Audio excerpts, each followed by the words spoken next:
Hello दोस्तों, आप देख रहे हैं जीबी फार्माटेक। आज की वीडियो आप लोगों के लिए बहुत ही इंपॉर्टेंट होने वाली है, क्योंकि आज की वीडियो में हम लोग सॉल्व करेंगे 2021 बैच मतलब प्रीवियस ईयर के 7 नंबर में पूछे गए 7 क्वेश्चन को सॉल्व करेंगे। तो आज की वीडियो बहुत ही इंपॉर्टेंट होगी। आप पूरा वीडियो जरूर देखिए, क्योंकि एक वीडियो में हम लोग 7 क्वेश्चन को सॉल्व कर लेंगे। ठीक है, चलिए बिना देरी के शुरू करता रहा। आप चैनल पर पहली बार आए हो तो चैनल को सब्सक्राइब कर लीजिए, ताकि हर न्यू वीडियो सबसे पहले आप तक पहुँचे और आपका काम बन जाए। ठीक है, चलिए शुरू करते हैं बिना देरी किए। पहला क्वेश्चन दिया है डिस्कस दी। देखिए आपको दिखा दे रहे हैं कि इन सात क्वेश्चन को हम लोग सॉल्व करेंगे, जो कि बहुत ही इंपॉर्टेंट है आपके एग्जाम के लिए। ठीक है, 7 क्वेश्चन जो होता है कभी कभी 10 नंबर में पूछ लिया जाता है। तो आप अगर 7 नंबर क्वेश्चन सॉल्व किए रहेंगे तो आप अगर 10 नंबर में पूछता है तो उस 10 नंबर में लिख सकते हैं, 2 नंबर पूछता है 2 नंबर में लिख सकते हैं। मतलब कि 7 नंबर क्वेश्चन आपके हर एक वे में सही है। ठीक है, तो चलिए शुरू करते हैं। Discuss the physiological role and the disease condition due to the imbalance of calcium in the body. जैसे कि हम जानते हैं कि हमारी बॉडी में कैल्शियम की बहुत ही अहम भूमिका होती है, हमारे बोन्स में, हमारे टीथ में, और जो हमारा इंटरस्टेशियल फ्लूइड होता है, हमारे मतलब कि बॉडी के फ्लूइड को मेंटेन करने में सभी जगह कैल्शियम होता है, जो कि होम्योस्टेसिस भी मेंटेन करता है। ठीक है, कैल्शियम जिस रेंज में रहता है, अपने रेंज से अगर इम्बैलेंस हो जाए, मतलब कि या तो ज़्यादा मात्रा में हो जाए तो कम मात्रा में हो जाए, तो क्या उसका प्रभाव पड़ेगा। ठीक है, तो पहले हम लोग देख लेते हैं कैल्शियम होता क्या है। देखिए, एक इलेक्ट्रोलाइट होता है जो कि हमारी बॉडी में पाया जाता है। इसे डिजॉल्व आयन भी कहते हैं। एक्स्ट्रा सेलुलर कैटायन फॉर्म में रहता है। इसका कंसनट्रेशन होता है 8.0 मिली equilibrium to the per litre. ठीक है, अबाउट 90% ऑफ कैल्शियम जो होता है हमारे बोन से प्रेजेंट होता है, एंड बाकी जो होता है एक्स्ट्रा सेलुलर फ्लूइड में पाया जाता है। ठीक है, इसका सोर्स क्या होता है? मिल्क में पाया जाता है। मिल्क में जो होता है कैल्शियम पाया जाता है, मिल्क प्रोडक्ट में कैल्शियम होता है, फिश बोन्स में कैल्शियम होता है। ठीक है, चलिए देखते हैं उसका। देखिए डेली जो हमें कितने मात्रा में हमें कैल्शियम की आवश्यकता होती है, 0.8। देखिए 0.8 है, 0.8 ग्राम पर डे। ठीक है, 0.8 ग्राम पर डे हमें कैल्शियम की आवश्यकता होती है, क्योंकि हमारी बॉडी जो होता है अपने सेल्स को, बोन्स को, जिसका मरम्मत जो अंदर से करता है ना, टीथ का मरम्मत, रिपेयरिंग के लिए, मतलब कि होम्योस्टेसिस को मेंटेन करने के लिए प्रतिदिन हमें 0.8 ग्राम कैल्शियम की आवश्यकता होती है। ठीक है, फिजियोलॉजिकल रोल क्या होता है देख लेते हैं। 99% कैल्शियम जो होता है, जो हमारे बोन्स और टीथ में प्रेजेंट होता है, वह सपोर्टिव काम करता है, मतलब कि बॉडी को हमारा सपोर्ट प्रोवाइड करता है। जैसे कि टीथ हो गया और बोन हो गया, बोन हमारी बॉडी को सपोर्ट प्रोवाइड कर रहा है। ठीक है, play an important role in the blood clotting. Blood clotting में भी इंपॉर्टेंट रोल प्ले करता है। ठीक है, मेम्ब्रेन परमेबिलिटी में इंपॉर्टेंट रोल प्ले करता है, एंड द न्यूरोमस्कुलर इरिटेबिलिटी में भी। ठीक है, कंडीशन ड्यू टू इम्बैलेंस, अगर इम्बैलेंस हो गया तो क्या क्या हो सकता है, क्या क्या दिक्कत हो सकता है, तो देख लेते हैं। अगर कैल्शियम की डिफिशियंसी हो गई, मतलब कमी हो गई, तो रिकेट्स डिजीज हो जाएगा, जो चाइल्ड में होता है, उसे कहते हैं सूखा रोग। पुअर ग्रोथ नहीं होगा, ऑस्टियोपोरोसिस, हमारी हड्डियाँ कमजोर हो जाएंगी। ठीक है, हाइपर एक्साइटेशन बढ़ जाएगा। ठीक है, अगर हाइपर कैल्शियमिया हो गया, मतलब कि जो हम रेंज पढ़े हैं ना, जो हम लोग रेंज पढ़े हैं कि हमारी बॉडी में 8.0 मिली इक्विलिब्रियम लीटर पर होना चाहिए। ठीक है, अगर उससे ज़्यादा मात्रा में हमारी बॉडी में प्रेजेंट है कैल्शियम, तो उसे कहेंगे हाइपर कैल्शियमिया। ठीक है, और अगर उससे कम मात्रा में प्रेजेंट है, उसे कहेंगे हाइपो कैल्शियम। देखिए यहाँ हाइपर, अगर हाइपो लिखा रहेगा, हाइपो HYPO, तो मतलब कि जो नॉर्मल रेंज है उससे कम मात्रा में प्रेजेंट है। ठीक है, चलिए पढ़ लेते हैं।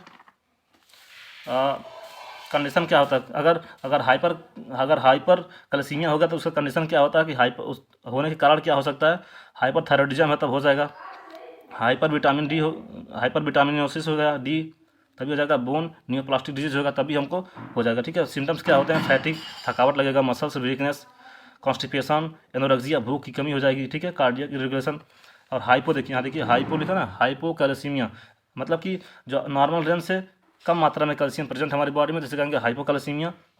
उसका काज क्या होता है, हाइपो पैराथायरॉइडिज्म, विटामिन डी डिफिशियंसी, ऑस्टियोब्लास्टोसिस, हाँ, स्टोटोरिया हो गया, फैटी स्टूल, एक्यूट पैनक्रियाटाइटिस, हाँ, हाइपर फास्फेटीमिया हो गया। सारे होते हैं जो काज करते हैं हमारे हाइपोकैल्सीमिया। ठीक है, एक होता है पाइगट डिजीज होता है, इसमें क्या होता है, फॉल्टी कैल्शियम मेटाबॉलिज्म, जो हमारे कैल्शियम का मेटाबॉलिज्म होता है किसी किसी कारण से गलत तरीके से हो जाता है, मतलब कि उसका मेटाबॉलिज्म गलत हो जाता है, जिसके कारण जो होता है डी कैल्सिफिकेशन, मतलब कैल्शियम का ब्रेकडाउन होने लगता है। और कैल्शियम का जब ब्रेकडाउन होगा तो हमारी बॉडी का स्ट्रक्चर, और जो कैल्शियम वहाँ पे जो होता है, कैल्शियम का ब्रेकडाउन होगा और एक जगह वो डिपोजिट हो जाएगा। ठीक है, जिसके कारण हमारा जो सपोर्टिव इफेक्ट है हमारे बॉडी का, जिसके कारण जो हमारे कैल्शियम का, फिर बोन्स का जो सपोर्टिव इफेक्ट है वो कम हो जाएगा। ठीक है, नेक्स्ट देखते हैं सेकंड क्वेश्चन।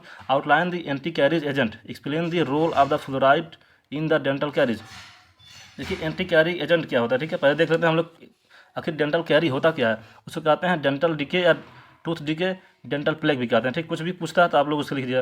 कभी कभी आपको 2 नंबर पूछ लेता, कभी कभी आपको 2 नंबर पूछता है कि डेंटल कैरी क्या होता है, डेंटल डिके क्या होता है, डेंटल प्लेग क्या होता है, टूथ डिके क्या होता है। तो इसका डिफिनेशन हम लोग पढ़ लेते हैं, उसके बाद बताते हैं कि एंटी कैरी एजेंट क्या होते हैं। ठीक है, ऐसा इन्फेक्शन डिजीज होता है जिसमें कि किसी माइक्रोब, जैसे कि हो गया माइक्रोकोकस म्यूटेंस हो गया, लैक्टोबैसिलस, इसके प्रेजेंस, इसके द्वारा लैक्टिक एसिड का जनरेशन होता है और लैक्टिक एसिड जाता है हमारे टूथ पे, ठीक है। वहाँ पे डीमिनरलाइजेशन काम करता है, मतलब कि वो सॉफ्टनेस, मतलब कि वीकनेस प्रोवाइड करता है हमारे जो टीथ होती है उसको वीकनेस प्रोवाइड करता है, जिसका वो इनेमल लेयर होता है वह डिस्ट्रॉय होने लगता है, जिससे हमारा जो दांत का इनेमल लेयर होता है डिस्ट्रॉय हो जाता है, वहाँ पे सुराख हो जाती है, ठीक है। जो हमारा दांत होता है ना, दांत मान लीजिए कि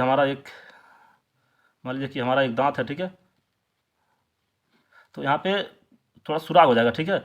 इस सुराग को कहेंगे कैरी, जो कैरी लिखा है डेंटल कैरी मतलब सुराग, उसे कहते हैं हम लोग ना सुराग हो जाना, ठीक है, दांत में।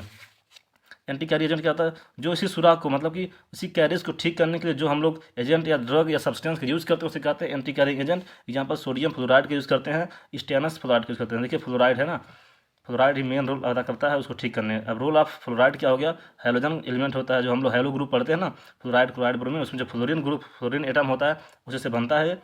सोर्स क्या होता है, सी फूड हो गया, सम ड्रिंकिंग वाटर हो गया, ठीक है, आर्टेसियन वेल्स है, 2 to 3 ग्राम पर डे, ठीक है। अगर इसकी कमी हो जाती है तो डेंटल कैरी होता है, ऑस्टियोपोरोसिस होता है। लेकिन अगर इसकी ज़्यादा मात्रा में अगर प्रेजेंट होगा फ्लोराइड हमारे बॉडी में तो मोटल एनिमल हो जाएगा, ठीक है, डेंटल फ्लोरोसिस, इसे कहेंगे डेंटल फ्लोरोसिस कहेंगे, ठीक है। उसका रोल क्या होता है, इनहिबिट द डीमिनरलाइजेशन, जो डीमिनरलाइजेशन हो रहा है मतलब कि कैल्शियम का ब्रेकडाउन हो जा रहा है उसको रोकेगा, क्योंकि वो जाएगा हमारे डेंटल पे, उस पर डिपोजिट हो जाएगा, सरफेस से डिपोजिट होने के बाद जो होता है वह क्या करेगा, प्रिवेंट करेगा एसिड से, जो एसिड आता है वहाँ पे अटैक करता है, जिसके कारण हमारा कैरी होता है, सुराग होता है, उसी एसिड को वहाँ पे आने से रोकेगा, जिससे हमारा जो कुछ एंजाइम होते हैं उसको भी रोकेगा, जिसके कारण हमारा डेंटल कैरी नहीं होगा, ठीक है। प्रोमोट रीमिनरलाइजेशन, जो हमारा मिनरल होता है उस मिनरल को फिर से वहाँ पे ले जाने का काम करेगा, ठीक है। और एंटी माइक्रोबियल एक्टिविटी होता है, मतलब कि उसमें अगर किसी किसी जो हम पढ़े ना कि माइक्रोबियल की वजह से वहाँ पे एसिड बनता है, तो उस माइक्रोब्स की ग्रोथ को ही कम कर देगा, फिर उसके मार डालेगा, किल कर देगा। जब माइक्रोब्स ही नहीं रहेगा तो लैक्टिक एसिड नहीं बनेगा, लैक्टिक एसिड नहीं बनेगा तो उस पर क्या कहते हैं, कैरी नहीं होगा, डेंटल कैरी भी नहीं होगा, ठीक है। एग्जाम्पल देख लेते हैं कौन कौन से होते हैं। फ्लोराइड टूथपेस्ट होते हैं जो कि डेंटल कैरी ठीक करता है। फ्लोरिडेटेड सप्लीमेंट आता है टेबलेट के फॉर्म में, लोजेंजेस के फॉर्म में, ड्रॉप्स के फॉर्म में। टॉपिकल फ्लोराइड आता है जेल के फॉर्म में, रिंस एंड वार्निश फॉर्म में आता है। फ्लोरिनेटेड मिल्क आता है, वाटर फ्लोरिडेशन होता है, एक्सेट्रा। तीसरा देख लेते हैं, classify the cathartics according to their mechanism of action with a suitable example.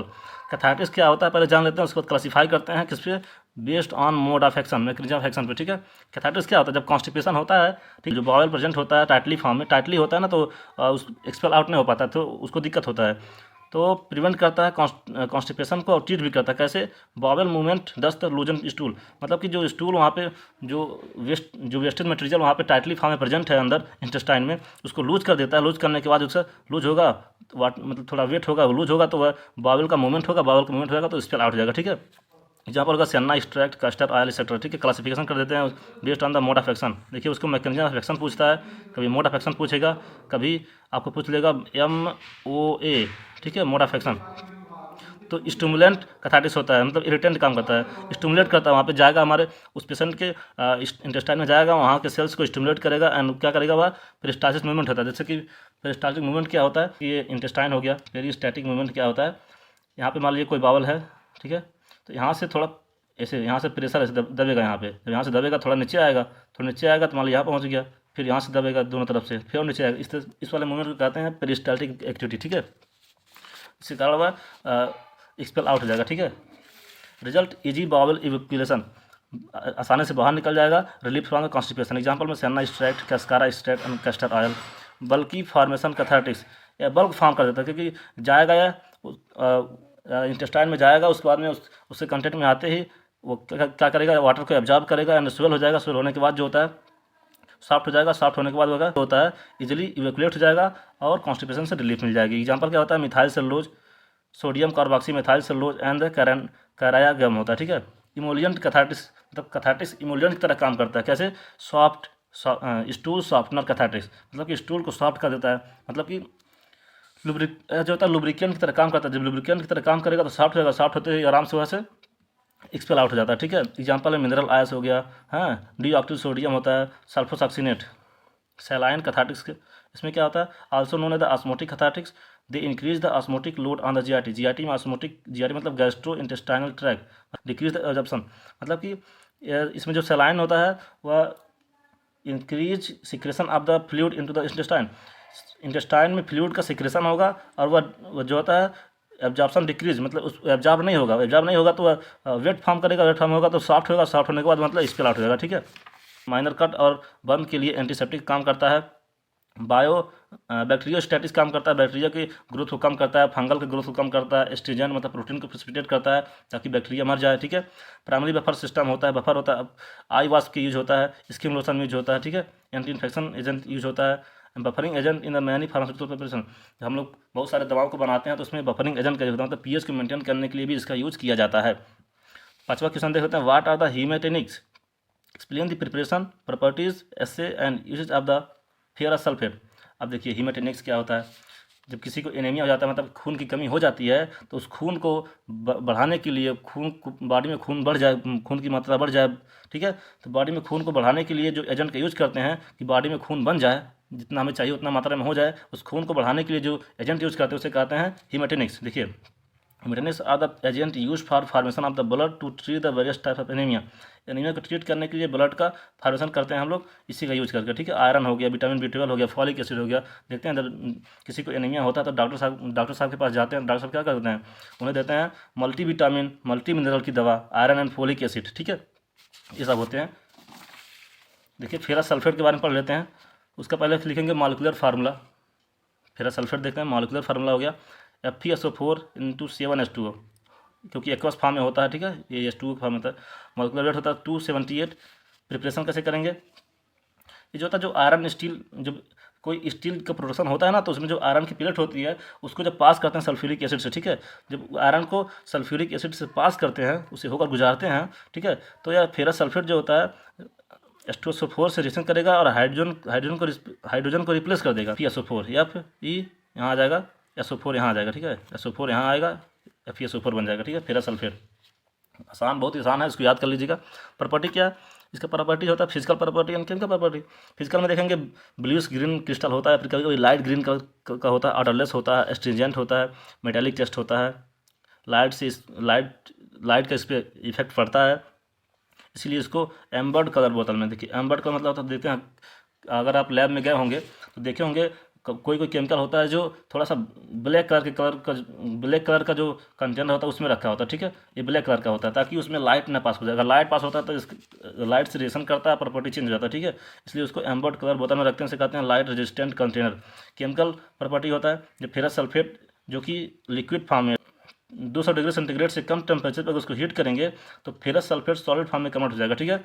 अब इस सॉलिड फॉर्म फेरस सल्फेट को हीट करेंगे 680 डिग्री सेंटीग्रेड पे, ठीक है, तो कन्वर्ट होगा रेडिश ब्राउन कलर, तो देगा रेडिश ब्राउन कलर जो कि फेरिक ऑक्साइड के कारण बनता है, और देगा वाइट फ्यूम देगा, और साथ ही साथ वाइट फ्यूम देगा जो कि सल्फर डाइऑक्साइड और सल्फर ट्राइऑक्साइड के कारण बनता है, ठीक है, SO2 SO3। देख लेते हैं नेक्स्ट, इससे क्या होता है उसका, based on the oxidation and reduction titration method. इसमें ऑक्सीडेशन और रिडक्शन टाइट्रेशन मेथड पे बेस्ड होता है। देखिए जो हमारा, देखिए कोनिकल फ्लास्क नेम लिख लीजिए, कोनिकल फ्लास्क है, ब्यूरेट है, ठीक है, लिख लीजिएगा आप।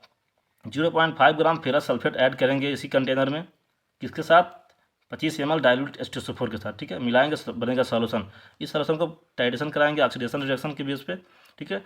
KMnO4 हमारा ब्यूरेट मान लीजिए है 0.02 मोल का है, इसको टाइट्रेशन कराएंगे जैसे ही इसके कंटेक्ट में आएगा, ठीक है। देखिए फेरस सल्फेट और H2SO4 इसमें प्रेजेंट है, जैसे KMnO4 इसमें ऐड करेंगे, ठीक है, टाइट्रेशन के द्वारा, यहाँ से बूंद हमारे कंटेनर में आएगा, ठीक है, टाइट्रेशन होगा तो क्या करेगा, कन्वर्ट कर देगा हमारे फेरस सल्फेट को किसमें, देखिए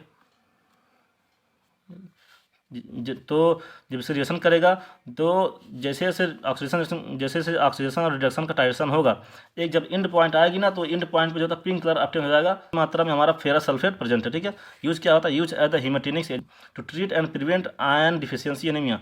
अगर आयरन डिफिशियंसी एनीमिया को ठीक करने के लिए या फिर उसको होने से रोकने के लिए हम लोग इसका यूज करते हैं। इंक के मैन्युफैक्चर में भी इसका यूज होता है। गोल्ड को रिफाइन करने के लिए भी इसका यूज करते हैं। आइडेंटिफाई द मशरूम को आइडेंटिफाई करने के लिए भी इसका यूज होता है, ठीक है। मेनली काम क्या होता है, आयरन डिफिशियंसी एनीमिया को ठीक करने के लिए, ठीक है। Outline the precaution to be taken during handling and storage of the radio active substance को हैंडल करने के लिए और उसको स्टोर करते समय किन किन बातों का ध्यान रखना है, ठीक है। अब देखते हैं, पहले हैंडलिंग के बारे में पढ़ेंगे, फिर स्टोरेज के बारे में पढ़ेंगे। पहले उससे पहले देख लेते हैं रेडियो एक्टिव सब्सटेंस होते क्या हैं। ऐसे सब्सटेंस या एलिमेंट जिनका न्यूक्लियस जो कि अनस्टेबल फॉर्म में रहते हैं और अपने आप को स्टेबल फॉर्म में करने के लिए एनर्जी को लूज करते हैं, एनर्जी को रिलीज करते हैं। और किस फॉर्म में? वो एनर्जी जो होता है alpha rays, beta rays, gamma rays या फिर एक्स रेज के फॉर्म में रिलीज होता है। तब तक रिलीज होता है जब तक कि वह और मोर स्टेबल फॉर्म में ना आ जाए, ठीक है। उस एलिमेंट को कहते हैं रेडियो एक्टिव एलिमेंट, और प्रोसेस जो होता है उस प्रोसेस को कहते हैं रेडियो एक्टिविटी प्रोसेस, ठीक है। अब देख लेते हैं the precaution to be taken during the handling of the radio active substance.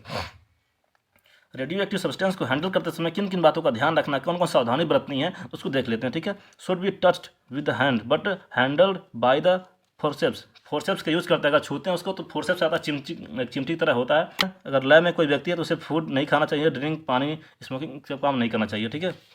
Sufficient protective clothing या फिर शील्डिंग मस्ट बी, मतलब कि अगर उसके पास हम लोग जा रहे हैं तो प्रॉपर ड्रेसिंग प्रोटेक्शन के साथ जाएंगे। उसमें होता है उसका शील्डिंग क्लॉथ आता है, ठीक है, उसको पहन लेंगे ताकि उसका जो रेज होता है हमारी बॉडी के अंदर इंटर ना करे, ठीक है। नहीं तो should be kept in the labelled container. उसको लेबल्ड कंटेनर में उसको रखना बहुत ही ज़रूरी है, नहीं तो पता नहीं चलेगा कि कितनी मात्रा में प्रेजेंट है, क्या प्रेजेंट है। कोई व्यक्ति छू लेगा तो उसके लिए दिक्कत हो जाएगा, ठीक है। Area of storage must be under the proper supervision. जिस एरिया में उसको रखा जा रहा है उसको अच्छे तरह से निरीक्षण किया जाना चाहिए, बराबर उसका निरीक्षण होता रहना चाहिए, ठीक है। क्या हो जा रहा है, क्या नहीं है, क्या परिवर्तन हो रहा है, ठीक है। Precaution to be taken during the storage of the radio active substance. अब उसको स्टोरेज के लिए कौन कौन सावधानी रखनी है, ठीक है। स्टोर्ड इन रिमोट एरिया, मतलब away from the exposure to the human beings. जहाँ एरिया है हमारा सिटी है उससे थोड़ा दूर एरिया में उसको स्टोर करेंगे, ठीक है। Emit the alpha and beta raise should store in the thick glass में उसको स्टोर करेंगे क्योंकि वो अल्फा और बीटा रेज को इमिट करता है, मतलब रिलीज करता है। Store area should be tested for intensity of radio active, मतलब रेडियो एक्टिव की इंटेंसिटी के हिसाब से उसको स्टोर करेंगे, टेस्ट करेंगे कि हाँ उसकी इंटेंसिटी कितनी है, उस हिसाब से उसको स्टोर करेंगे, ठीक है। लेड के सील्डिंग होना चाहिए, ठीक है। Shielding effect can be also achieved by the water layer and the concrete block. Water layer बना करके उसका एक सील्ड बनाते हैं, फिर कंक्रीट से बनाते हैं। वाटर लेयर होता है और ब्लॉक करता है केवल रेडिएशन को और अलाउ करता है विजुअल लाइट को, और कंक्रीट लेयर होता है वो किसी भी लाइट को पास नहीं होने देता है, सभी को ब्लॉक कर देता है, ठीक है। चलिए नेक्स्ट और लास्ट क्वेश्चन देख लेते हैं। What is the antacid and describe the ideal property and the usages of the antacid. Antacid होता क्या है? जो हमारे अगर स्टमक में ज़्यादा एसिड का, हमारे बॉडी में हमारे स्टमक में अगर ज़्यादा एसिड का सेक्रेशन हो गया है, हाइड्रोक्लोरिक एसिड का सेक्रेशन ज़्यादा हो गया है, तो उसको न्यूट्रलाइज करने के लिए, उसको कम करने के लिए जो दवा एजेंट या सब्सटेंस का यूज़ करते हैं, फार्मास्यूटिकल एजेंट का यूज़ करते हैं, उसे कहते हैं antacid. Gastrointestinal agent which are administered to neutralize the excess gastric hydrochloric acid in the stomach. हमारा स्टमक में अगर ज़्यादा मात्रा में हाइड्रोक्लोरिक एसिड रिलीज हो गया है तो उसको न्यूट्रलाइज करने के लिए जो सब्सटेंस यूज करेंगे उसे कहेंगे एंटासिड। एल्कालाइन नेचर का होता है, relief the symptomatic pain and the ulceration. क्योंकि हम जानते हैं कि हमारे स्टमक में ज़्यादा मात्रा में हाइड्रोक्लोरिक एसिड रिलीज होगा तो एसिड है, तो हमारे स्टमक के अंदर ले जो म्यूकस लेयर है उसको रप्चर कर देगा, एसिड है जला देगा, उसे कहेंगे अल्सरेशन, उसको भी ठीक करेगा। एग्जाम्पल क्या होता है? Sodium bicarbonate, calcium carbonate, aluminium hydroxide, ये सारे होते हैं एग्जाम्पल ऑफ दी एंटासिड के। अब देख लेते हैं आइडियल प्रॉपर्टी क्या होता है। देखिए थोड़ा पेज इसमें एडजस्ट कर रहे हैं, ठीक है। Should not be absorbable, absorb नहीं होना, मान लीजिए हम लोग उसको इंटेक किए, एब्जॉर्ब हो जाएगा तो काम ही नहीं करेगा, तो मतलब एब्जॉर्ब नहीं होना चाहिए। Should not cause alkalosis, alkalosis भी ज़्यादा मात्रा में ना कि उसको यूज करें तो एसिडोसिस एल्कोलोसिस हो जाए, ठीक है। रिलीव द रैपिड इफेक्ट बहुत तेज़ काम करता है। हाँ, should buffer in the pH change 4 to 6, 4 से 6 पीएच के बीच में उसका बफर पीएच होता है। Their reaction with the gastric HCl not cause the large gas, अगर वह एचसीएल को न्यूट्रलाइज कर रहा है तो उस समय ज़्यादा मात्रा में गैस फॉर्मेशन भी ना करे। Should probably inhibit the pepsin enzyme को भी इनहिबिट करे, ठीक है। उसका यूज देख लेते हैं। Use to treat the heartburn, कभी ज़्यादा गैस बनता है तो हार्ट बर्न हो जाता है, मतलब कि सीने में जलन होने लगती है, उसको ठीक करता है। एसिड इंडाइजेशन, अपच को ठीक करने में, स्टमक अपसेट, पेट की समस्या उसको ठीक करने। Also use for the relief for the peptic ulcer, अभी हम लोग पढ़े हैं कि पेप्टिक अल्सर को ठीक करने में काम करता है। अल्सरेशन से कहाँ पढ़े हैं ना, इसी को कहते हैं पेप्टिक अल्सर।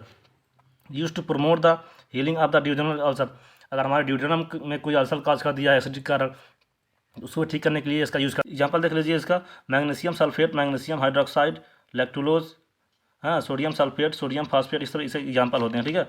नेक्स्ट देखते हैं the write the properties storage condition and the usages of the potassium permanganate and the boric acid. देखिए बहुत ही आसान है, पिछली वीडियो अगर आप पढ़े होंगे तो सारी क्वेश्चन को आप आसानी से सॉल्व कर लेंगे। ठीक है, केवल नेम चेंज है, बाकी सब चीज़ एक जैसे लिखना है। ठीक है, पोटेशियम परमैंगनेट इसका मॉलिक्यूलर फार्मूला लिखेंगे K1O4 और मॉलिक्यूलर वेट लिखेंगे 158। मॉलिक्यूलर वेट कैसे निकालते हैं, अगर पिछली वीडियो आप देखे होंगे तो उसमें समझ जाएंगे आप कैसे निकाला था, सब कुछ बताया है प्रॉपर रूप से। प्रॉपर्टी क्या होता है इसका लिख लेते हैं। फिजिकल प्रॉपर्टी होता है, केमिकल प्रॉपर्टी होता है। फिजिकल में क्या देखते हैं हम लोग, कलर देखते हैं, डार्क पर्पल कलर का होता है, ब्राउनिश कलर का होता है, ग्रेनुलर पाउडर होता है। ठीक है, प्रिज्मेटिक क्रिस्टल होता है, मेटालिक लस्टर होता है। ठीक है, ऑर्डरलेस होता है, इसमें कोई दुर्गंध नहीं होती है। बीटा टेस्ट होता है, मेटालिक टेस्ट भी होता है, freely solve in the water, मतलब वाटर और अल्कोहल में आसानी से सॉल्व हो जाता है। अगर इसका स्टोरेज कंडीशन देख लेते हैं, इसको कूल और ड्राई प्लेस में स्टोर करेंगे। वेल वेंटिलेशन, मतलब वहाँ माइक्रोबियल कोई कंटामिनेशन ना हो जाए। अवे फ्रॉम द फ्लेमेबल, जो कोई जलने वाला ज्वलनशील पदार्थ है जो फ्लेम कर जाए तुरंत, उससे थोड़ा दूर रखेंगे। ठीक है, नेक्स्ट देखते हैं केमिकल प्रॉपर्टी क्या होता है। एज ऑक्सीडाइजिंग एजेंट, हमारा जो पोटेशियम परमैंगनेट होता है, पोटेशियम परमैंगनेट ऑक्सीडाइजिंग एजेंट की तरह काम करता है। ठीक है, किसी जैसे H2O की प्रेजेंस में अगर पोटेशियम आयोडाइड से रिएक्शन करेगा तो क्या करेगा, इसका ऑक्सीडेशन कर देगा। ठीक है, देखिए पोटेशियम आयोडाइड है, पोटेशियम आयोडाइड में ऑक्सीजन का ऐड हो गया। ठीक है, इसको लिख लीजिएगा। या फिर एक और लिख लीजिएगा, पोटेशियम परमैंगनेट को जब हीट करते हैं तो पोटेशियम परमैंगनेट कन्वर्ट होता है पोटेशियम मैंगनेट और मैंगनीज डाइऑक्साइड में। ठीक है, मतलब कि इसका ऑक्सीडेशन हो जाता है। ठीक है, अब देखिए इसका यूज कैसे होता है, यूज कहाँ होता है। As anti infective agent, anti microbial होता है तो एंटी इन्फेक्टिव काम करता है।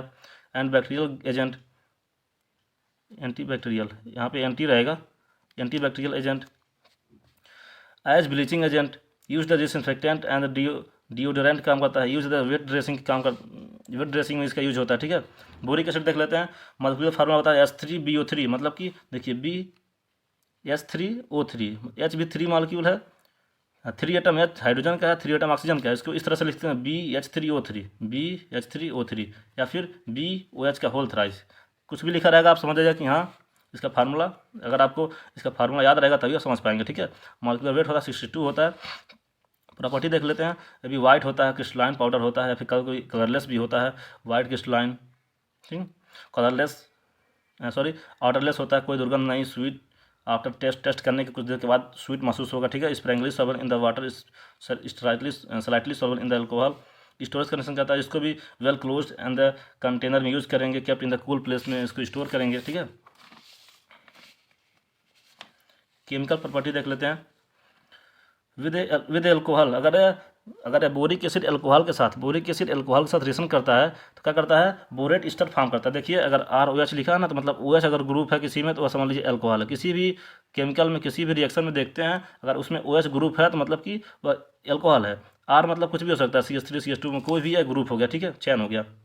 अब देखिए BOH का होल थ्राइस रिएक्शन करेगा 3ROH से, तो B यहाँ OH है। ठीक है, तो जो OH है ये R जो है ना एल्कोहल का R जो फंक्शनल ग्रुप है, फंक्शनल ग्रुप हाइड्रोजन को रिमूव करेगा, वहाँ पे इसको रिप्लेस करके यहाँ पे आ जाएगा। ठीक है, तो BOR, देखिए H की जगह R आ गया, BOR का होल थ्राइस 3H2 उसका बोरेट ईस्टर बन गया। ठीक है, यूज क्या होता है, use the antiseptic for minor cut and Burns, अगर थोड़ा बहुत माइनर कस्ट। हमारा 2021-22 का 7 नंबर क्वेश्चन सॉल्व कर चुके हैं। अगर आप चैनल पर पहली बार आए हो तो चैनल को सब्सक्राइब कर लीजिए ताकि न्यू वीडियो सबसे पहले आप तक पहुँचती रहे। अपने तैयार, आई होप वीडियो आपके लिए बहुत ही हेल्पफुल होगी। वीडियो को लाइक कर दीजिए, अपने दोस्तों में ज़्यादा से ज़्यादा शेयर करिए ताकि आपके साथ साथ आपके दोस्तों का भी थोड़ा भला हो सके। चलिए मिलते हैं ब्रेक के बाद, तब तक के लिए जय हिंद।